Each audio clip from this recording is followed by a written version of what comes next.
এদের সবাইকে দুর্নীতি দমন কমিশনের বারান্দায় ঘুরতে হবে। তো এখন সেই বিএনপি ধীরে ধীরে দাঁড়াচ্ছে। জাতীয় ঐক্যমত্য কমিশনে যে আমরা দেখলাম যে ৮ মাস ধারাবাহিক আলোচনা হলো, তাহলে আসলে সে সময় হলোটা কি? ওই সময় যে জিনিসটা আছে যে তারা ওই সময় পলিটিক্স করেছে, তারা ওই সময় যেটি করতে পারতো, বিএনপি যেটা করতে পারতো, আমাদের যেটা মানে তাহলে এই রাজনীতির এই গেমটা হতো না। তারা যদি খালি বলতো যে আমরা এখানে যাব না, এই সমস্ত জিনিস হবে না, ইলেকশন দিতে হবে 2024 সনের ডিসেম্বরের মধ্যে, আর যদি ইলেকশন না দেয় তাহলে আমরা এই যমুনা ঘেরাও করব। ইভেন বিএনপি যদি না চাইতো ডক্টর মোহাম্মদ ইউনূস কিন্তু হতেও পারতেন না, হতেও পারতেন। তো ওই সময়টাতে আসলে বিএনপি ছাড় দিয়েছে।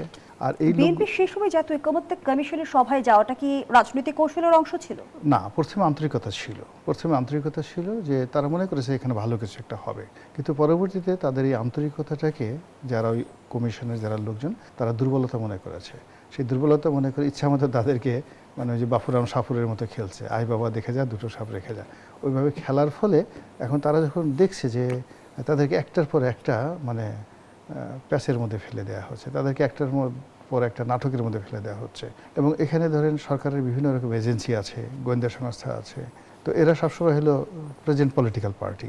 মানে ইনূস সাহেবের জমানাতে ছিল, তাকে দেখলেই বলতো আব্বা হুজুর আপনার যে কী সুন্দর চেহারা মোবারক, আপনার মতো এইরকম সুশ্রী মানুষ আর পৃথিবীতে আসেনি।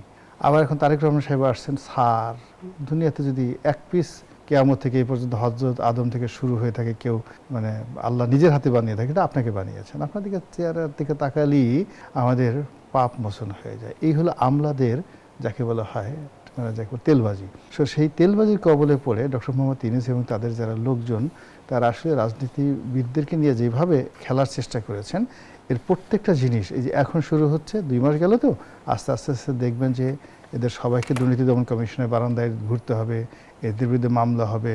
এই যে এখন দেখেন হামিদ টিকা কেন দেওয়া হয়নি, কোন মানে উপদেষ্টা কত টাকার দুর্নীতি করেছেন, একটার পর একটা বের হয়ে যাচ্ছে। এবং এইগুলো যখন বের হবে আলটিমেটলি এদের যারা অ্যাসোসিয়েট আছেন বড় বড় কথাবার্তা বলছেন, আপনি ঘরে দেখা গেল যে তার কাছে একটা পাম্পার আছে, রিক্সা পাম্প দেওয়া যায় না, এই একটা পাম্পার নিয়ে এসে দৌড়ে চলে গেছে হেলিকপ্টার পাম্প দেওয়ার জন্য। এরকম অনেক দেয়ার আর ম্যানি পিপিল পুরো সময়টাতে 18 মাস আমাদেরকে যন্ত্রণা করে এই ক্যান্টনমেন্ট ভাঙবে, ও ট্যাঙ্ক ফাটাই ফেলবে, ও লাথি দিয়া এই কাজ করে ফেলবে, এই সমস্ত কথাবার্তা শুনতে শুনতে আমরা আসলে মানসিকভাবে অসুস্থ। আমরা সবাই চেয়েছি যে আসলে বিএনপির কেন রাগ হয় না, বিএনপি কেন এত গান্ধীবাদী হয়ে গেছে, কেন বিএনপির লোকজন সেই দাঁড়ায় না। তো এখন সেই বিএনপি ধীরে ধীরে দাঁড়াচ্ছে।